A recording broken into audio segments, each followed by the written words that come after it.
Good morning friends. एक बार फिर स्वागत है आपको मेरे यूट्यूब चैनल पे। मैं हूं विकी और हम लोग पढ़ने वाले हैं इलेक्ट्रोस्टैटिक्स। तो इलेक्ट्रोस्टैटिक्स के अंदर अभी तक हम 6 क्लिप्स बना चुके हैं और ये 7वां क्लिप बनाने जा रहे हैं। और आज के टॉपिक का नाम है मेथड ऑफ चार्जिंग, आवेशन की विधियाँ। तो दोस्तों, इलेक्ट्रोस्टैटिक्स चैप्टर में हमारे फिजिक्स में ऑब्जेक्ट्स को चार्ज करने के लिए कुल 3 मेथड्स बताए गए हैं। तो एक एक कर हम आज उन तीनों मेथड्स के बारे में जानेंगे। तो आइए हम लोग अपने टॉपिक्स को आज स्टार्ट करते हैं। आज का टॉपिक है हमारा आवेशन की विधियां।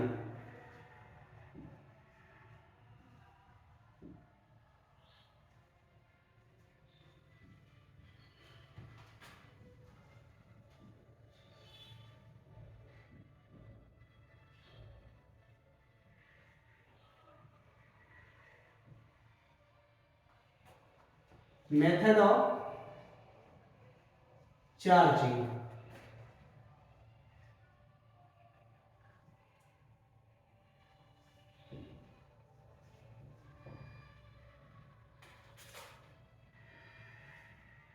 तो वस्तु को आवेशित करने की कुल 3 विधियां हैं। पहला है चार्जिंग बाय फ्रिक्शन, दूसरा है चार्जिंग बाय कंडक्शन और तीसरा है चार्जिंग बाय इंडक्शन।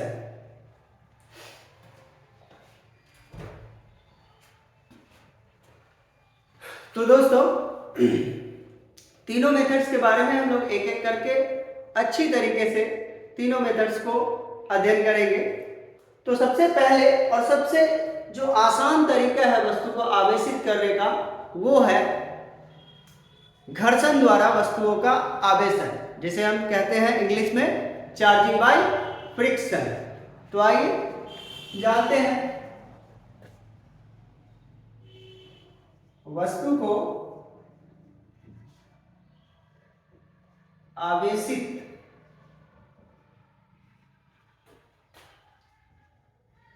करने की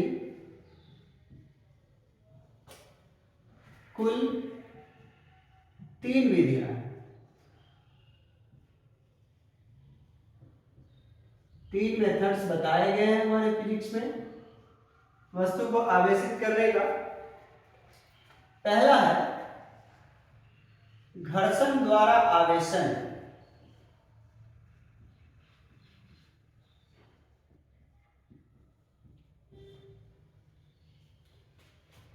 जिसे इंग्लिश में कहते हैं charging by friction. Charging by friction.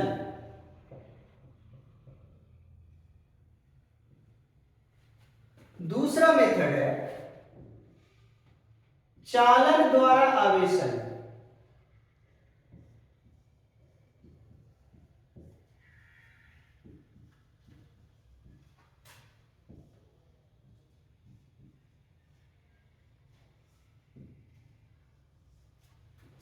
Charging by conduction.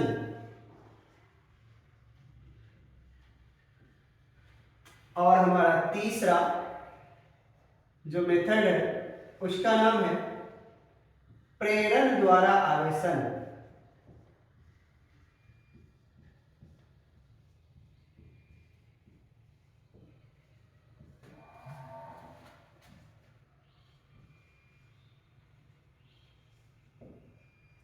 Charging by induction.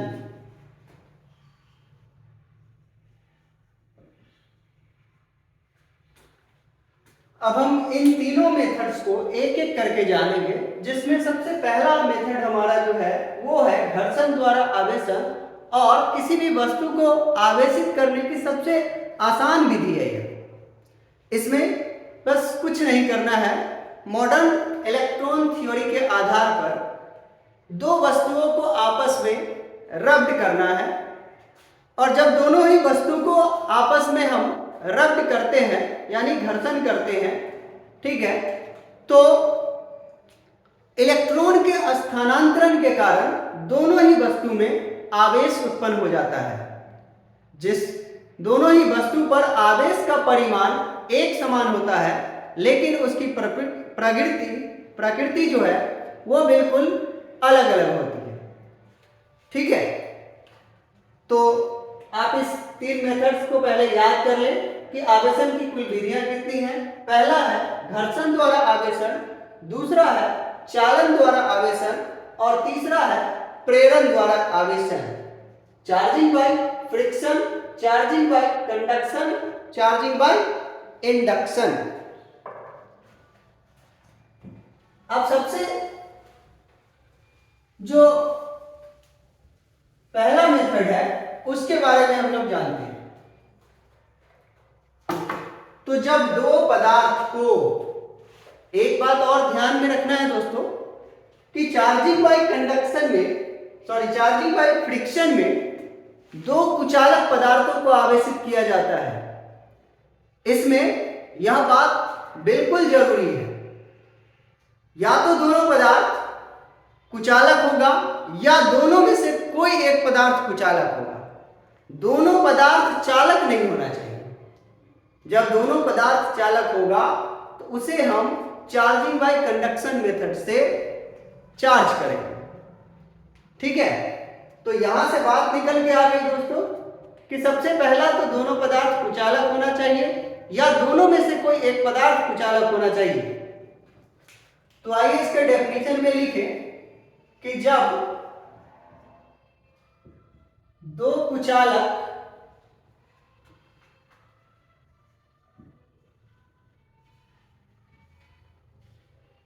पदार्थों को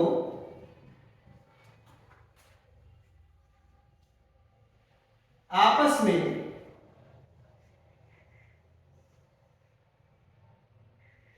रब्ड किया जाता है, या फिर आप हिंदी में बोल सकते हैं आपस में रगड़ा जाता है।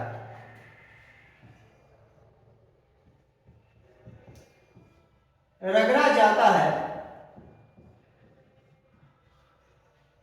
तो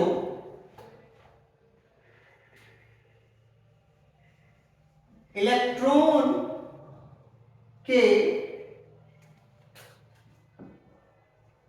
ट्रांसफर, हिंदी में स्थानांतरण होता है, अर्थात इलेक्ट्रॉन के स्थानांतरण के कारण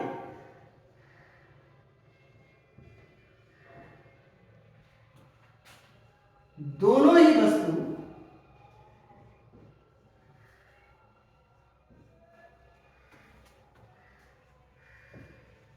आवेशित हो जाती है।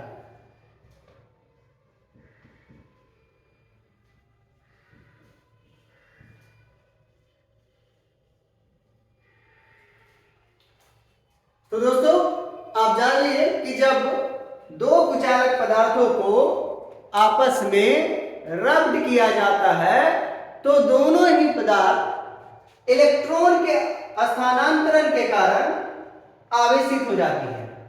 जब दो कुचालक पदार्थों को आपस में रगड़ा जाता है तो इलेक्ट्रॉन के ट्रांसफर के कारण दोनों ही वस्तुएं कर लीजिए, दोनों ही वस्तुएं आवेशित हो जाती है। ये इसका पहला पॉइंट है। अब दूसरा पॉइंट क्या हो गया कि दोनों वस्तु पर परिमाण कितना आएगा और दोनों वस्तु की प्रकृति क्या होगी। तो दोस्तों दोनों वस्तु पर समान परिमाण होंगे। समान परिमाण के आवेश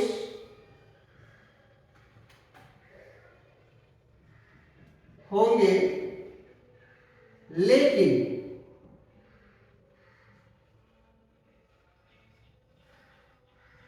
दोनों वस्तु की प्रकृति अलग अलग होगी।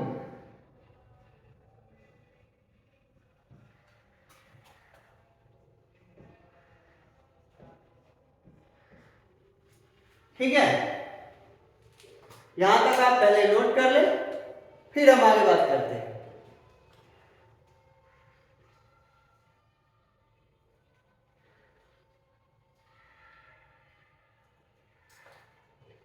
अलग अलग प्रकृति की बात जो आप यहाँ पे कर रहे हैं, इसे विपरीत प्रकृति भी आप बोल सकते हैं। अर्थात यहाँ पे बात यह है कि अगर एक वस्तु धन आवेशित होगी तो दूसरी वस्तु ऋण आवेशित होगी। आप बेसिक जब इलेक्ट्रिक चार्ज पढ़े होंगे तो आपको बताया गया होगा कि वह वस्तु जो इलेक्ट्रॉन डोनेट करती है, अर्थात जो त्याग करती है, उस पर धन आवेश आता है, और जो वस्तु इलेक्ट्रॉन ग्रहण करती है उस पर ऋण आवेश आता है। तो यहां पे इलेक्ट्रॉन का ट्रांसफर हो रहा है, अर्थात एक वस्तु इलेक्ट्रॉन दे रहा होगा और दूसरा वस्तु उसको रिसीव कर रहा होगा। तो वह वस्तु जो इलेक्ट्रॉन रिसीव कर रहा होगा उस पर ऋण आवेश आ जाएगा, और जो वस्तु इलेक्ट्रॉन दे रहा होगा, डोनेट कर रहा होगा, उस पर धन आवेश उत्पन्न हो जाएगा। ठीक है दोस्तों, अब आइए इसके तीसरे पॉइंट की बात करते हैं। चार्जिंग बाय फ्रिक्शन का तीसरा पॉइंट क्या कहता है?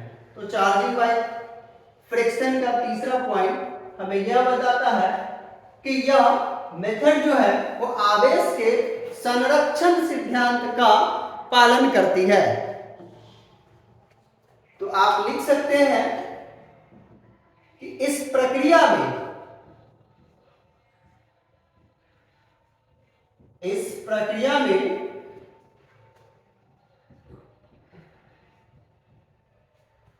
आवेश के संरक्षण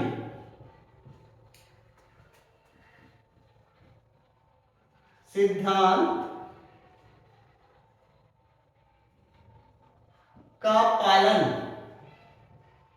होता है।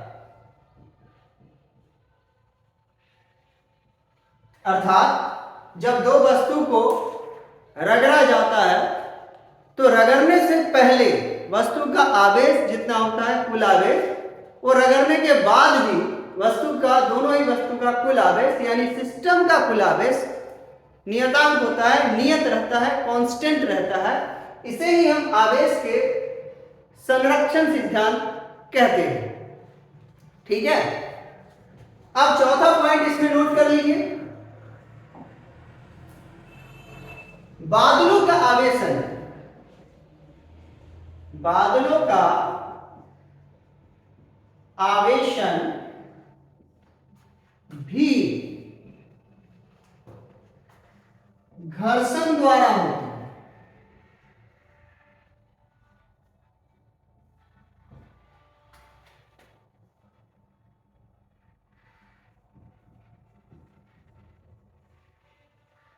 और पांचवा पॉइंट जो है वो सबसे अंतिम पॉइंट है और इंपॉर्टेंट पॉइंट है।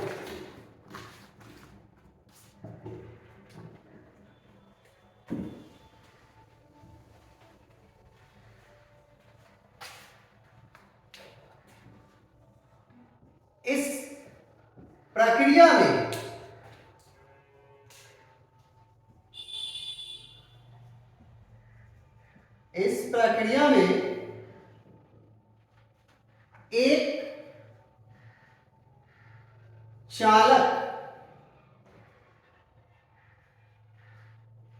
एक चालक पदार्थ का भी इस्तेमाल किया जा सकता है।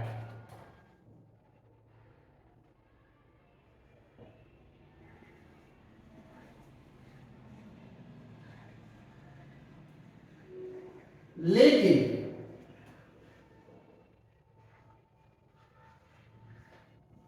दोनों पदार्थ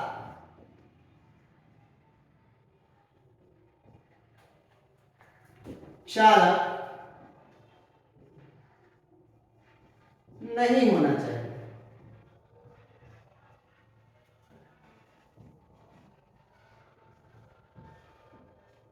तो इतनी सारी बातें जो है वो चार्जिंग बाय फ्रिक्शन से है दोस्तों। अब नेक्स्ट क्लास में हम आपको चार्जिंग बाय कंडक्शन के बारे में बताएंगे।